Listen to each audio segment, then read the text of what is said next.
अस्सलामुअलैकुम जी। अब हम वापस जा रहे हैं अपना गुलबर्ग ग्रीन से वापस देखते हैं कि DHA 2 की तरफ। तो देखते हैं कि रास्ते में कितना काम हो रहा है और कहाँ कहाँ पर रुकावट है। मेरे साथ रहिएगा।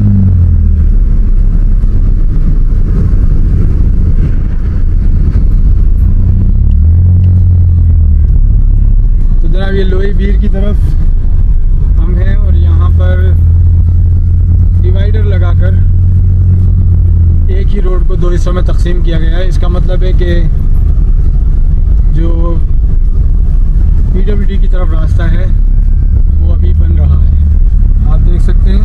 और इस वजह से यहाँ पर डिवाइडर लगाकर एक ही रोड को दो हिस्सों में आने और जाने का बनाया गया है। तो जनाब मेरे साथ रहिए, हम आपको अब ये DHA 2 तक दिखाएंगे। हमारे साथ हमारे दोस्त हैं जोनाथन, जो DHA 2 के करीब ही रहते हैं।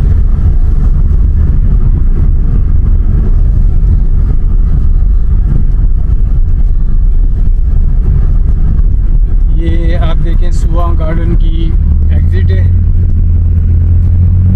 ये तकरीबन तैयार हो बहुत पहले से तैयार है।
हाँ सेक्टर है।